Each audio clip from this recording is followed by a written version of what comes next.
Jooroon jaalala Liinatiin qabamee jaalallee ishee ajjeesee kan koo godhachuu qaba jechuudhaan hiriyaasaa baay'ee kan jaalatutti dubbatee ture. Innis caalaa biraa yeroo ba'ee gara naannoo Liinan irra jirtu adeemee ilaaluu barbaade. Isaan narrafa jedhee isa raffisee biraa ba'ee garuu inni immoo gara irriibaa odoo hin ta'in jaalallee Liinaa naatii barbaachaa gara naannoo mana jireenya isaa kan deemee ture. Yaa ta'u malee mana hiriyaa Liinaa suuta jedhee Liinaa gisee seentu ilaallatee Liinaa argee gara tokko deemee gaaddisa jala taa'ee baay'ee gaddee ani isa ajjeesee boorkuu kana ajjeesee kan koo godhachuun qaba jechuudhaan baay'ee osoo ofitti tamaararaa taa'aa jiru caalaan itti dhufe. Caalaadhaanis ani jaalallee ishee kana ajjeesee kan koo godhachuun qaba jechuudhaan itti dubbate. Caalaanis isa ajjeestee ana hoo eenyutti nagattee deemta kachallee galtee mana maaramaa keessa taa'uu eega barbaaddee kootu kinoo ana ajjeesi jechuudhaan morma isaa kenne. Kanaafuu bakka dhiisii na fuuldura teessee akkasitti hin boo'ine. Kanaafuu dhiisee bakka ani jaalala Liinaa guyyaarraa gara guyyaatti kan natti caaludha jedhee dubbate. Osoo akkasii jiranuu kadhanii gara mana irriibaa deemanii gara tsinaatii fi mana isheetti yeroo deemnu kiirraan ganama mana ciree fi qursi nyaatee gara hojii yeroo deemu qursii ta'anii osoo nyaachaa jiranuu Liinaan fiidee dhuftee isheenis saaloonitti gimbaarii wal saamaa gara kutaatti hojiin keessan kanaan biraatti jechaadhaan koblaan taphachaa jirti. Osoo akkas jedhanuu nyaata gubbaa taa'anuu kiirraan akka nama hudhamee tokko beekaa ukamee akka isheen tsinaat biraa baatee Liinatti dubbachuu barbaadee ture. Isheenis dhuguma tim jedhe jettee baay'ee tokko naatee gara bishaan fiduu fi gara kishinii fiidee dhaqxe. Isheenis gisee fiidee biraa baatu kan inni gocha inni dubbate kan biraati akka isheen biraa baatee barbaadeeti. Innis Liinaadhaan yeroo sana aqiitii waami maal ta'uun waliin nyaatte cireen waliin haa nyaattu deemi yaami kanaaf jedheetiin. Ara ati guyyaa hin dhuftu ani abidda lamaan gidduu taa'ee gubachaa oola. Kanaafuu haqee hin yaamu jechuudhaan Liinaan deebisteef maal rakkina qaba tsinaatii fi ishee gidduu rakkina jiru hin beekta. Kanaafuu ati mooyyuu hoona tabaabbattee maal rakkina qaba deemi yaami jechuudhaan Liinaan ayxee yaamte. Liinaanis gisee fiddee dhuftu lamaan isaaniitu isheenis teessee qursi nyaattee barbareen kun baay'ee kan nama gubuudha. Kanarraa mooyyuu nyaata keessa baay'ee nama guba barbareen wanta baay'ee nama guudha jechuudhaan cinaa qabdee dubbachaa turte. Liinaanis akkas jettu tsinaatas jala hin dubbanne sim jettee hin nyaattu jechuudhaan afaan jala eegdee dubbachaa turte. Yaa ta'u malee kiirraanis maaliin isin lamaan gidduu kan jiru maaltu jira isin lamaan gidduu rakkina jira moo tsinaat maaf akkatti beetiin maaf akkatti silaalti jechuudhaan dubbate. Beetiinis afaan dubbachuu hin dandeessu garuu ija hannaatiin tsinaat laaltee hin kofalti turte. Tsinaatii fi beetii fi isin lamaan gidduu maaltu jira dagaagamee gaafate. Homtuu hin jiru kiirraa nyaadhu ati jechuudhaan nyaata nyaachisuu jammarte. Yaa ta'u malee Liinaan jecha ishii homaa walitti deebi'uu hin dandeenye dubbachuu homtuu irraa Liinaa maaltu jira wanti biraa jetti. Tsinaatiinis nyaanni osoo hin taane kabaja namaa hoo abde nyaata kabaja hin qabdu jechuudhaan dubbatte. Isheenis ani koo homaa jechaan jiru barbaree baay'ee nama guba jedhee malee jechuudhaan Liinaan deebiste. Isheenis tsinaatis osoo hin taane ka'iitii deemiti ofii keetiitii hojjetadhu nyaadhu jechuudhaan deebisteef. Bakka tsinaatiyyee maali akkasii ree ujuma kiyyaa anaafsituu nama akkasiiti jechuudhaan deebisteef. Ni kaliina nyaata kabaja hoo abde ati dhiisi deemiti ofii keetii hojjedhu jechuudhaan deebisteef. Tsinaatis baay'ee tokko gadditee mataa fi gadi qabattee teesse. Yaa ta'u malee Liinaan kiyyumaaf keetituu kana ati yeroo baadiyyaa deemte waan ani hojii hojjisiisaa turte hin beektu ati har'a nyaata naa kenniteef akkasitti natti dubbatte tsinaatiyyee. Yaa ta'u kiyyumaaf keetii jechuudhaan dubbattee osuma akkas jedhanuu Kiirraanis baay'ee tokko aaree ka'ee bakka jedha. Ani kanaafuu hojii natti raffate gara hojiin deema jechuudhaan biraa ba'ee deeme. Isheenis Tsinaatis ani gocha ati har'a hojjette kana immoo si baasa hin irraanfatin jechuudhaan Liinatti fokkortee kaatee baate. Yaa ta'u malee odumaa akkas jedhanuu Tsinaat beetii kophaatti argattee kootu amma homtuu mana hin jiru wanti dubbachuu barbaaddu dubbadhu jechuudhaan Tsinaat ishee qabdee ture. Isheenis akka nama homaa hin beekne tokko mataas dhukkubaa jechuudhaan qubaan cinqillaata ishee agarsiiste.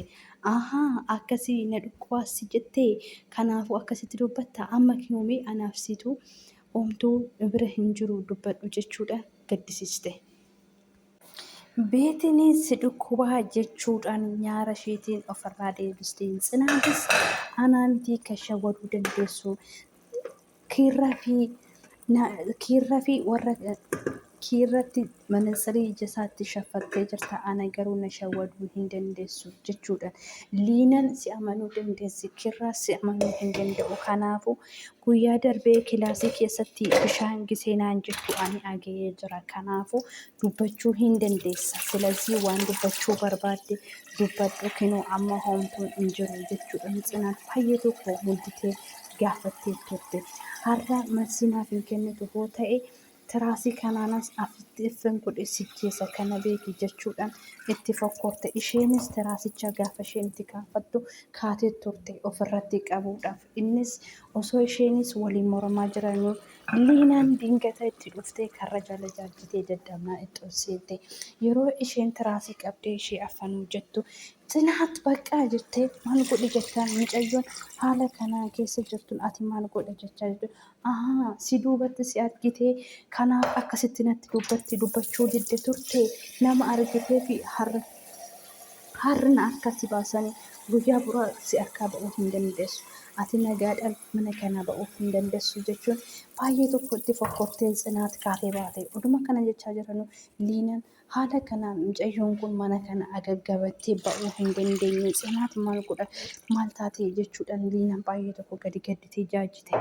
Yaa ta'u malee oduma akkana jedhanu isheenis kaatee biraa baate. Kiirraan bakka hojii gisee deemu walitti bu'iinsaa obboleettii hojii isaa waliin kan waliin hojjetu waliin obboleettii isaa waliin gaaddee taa'e. Innis manatti gubaa bakka hojiitti illee gubaa bakka kamitti irrattiin qabu jechuudhaan haala kanaan immoo hoonitti fufe hojiin kan koo adagaa irratti bu'uusaati jechuudhaan obboleettii isaatti caaltutti baay'ee tokko gaddee haasa'e. Caaltuunis haala kanaa hoo ta'e hojiin kun baay'ee tokko kan abuu dandeenyudha. Hojiin kun mooyyuu nu anas ta'e sis ta'e fayyada. Kanaafuu haala ta'een walitti dhufeenya itti gaafatamaa hojii keenya waliin walitti dhufeenya hariiroo uumuu qabna jechuudhaan gadditee dubbatte. Gara muruu fi naayitti gisee deebinuu muruu fi jaalalleen isaa ishee dura baay'ee tokko muruu addaan baastee naahii hojii abbaa manaa ishee haadha daa'ima isheetti deebi'uu barbaadde. Kanaafuu naa'um baay'ee tokko gaddee ija isaa baasee muruu gaafate. Muruunis walitti bu'iinsa guyyaa darbee dabdaabbee isheen keessa shaanxaa ishee keessa gooteef isarraan kan ka'e muruu fi naahum walitti bu'aarra jiran. Innis haati manaa isaatiif baay'ee tokko gadditee kilaasii ishee keessa galtee jettee iyyite. Isheenis cinqatii fi walitti dhufeessa caaltuu jaalallee koo abbaa manaa koo abbaa daa'ima kootii narraa fudhattee arraftee hin teessu ka'a waan jetteef isheenis mana dhuftee baay'ee tokko garmalee kan itti fokkorte ture. Kanaafuu ati ilmoo dhaluullee hin dandeessu ana irraa ilmoo qaba. Namni dhiigni walitti makame yoomiyyuu gargar ba'uu hin danda'u. Kanaafuu ati osoo homaa hin dubbatin muriyyee gara bakka dhuftetti deebi'i. Naahum kootii fi koobichaadha yoomiyyuu kan kee ta'uu hin danda'u jechuudhaan garmalee tokko itti kan fokkortee deemte. Yaa ta'u malee muruunis jecha isheen jetterraa kan kaatee halkan iyyaatti bultee yaa ta'u malee Aggaazii wayiin immoo sarratanya mana ishee keessa jirtu baay'ee tokko kan gadditee naahum ati mucayyoo caaltuu mana kana hoo hambiste malee muruu yoomiyyuu gara sammuu isheetti deebi'uu hin qabdu. Muruun hin dhibamti waan ta'eef mucayyoon tun akka mana kana hin dhufne taasisuu qabda jechuudhaan baay'ee tokko garmalee lolte. Bakka ati immoo sagalee kee gadi qabii haasa'e amma yeroo halkan muluu akkuma xiyyaa bulte amma giddii kootiin akkam sossobee giddii gadi rafte. Kanaafuu yaa raftu sagalee kee hangee qannasii natti himi jechuudhaan itti dubbate. Kanaafuu isheen Illiinaan yeroo hunda karaa irratti qabdee ishee eeggattee fokkurti. Kanaafuu hoo ati atattamaan ishee irraa fagaattee waynis akka ishee mana kana ufne hoo goote malee baay'ee tokko hadagaa irratti buuna jechuudhaan itti dubbatte.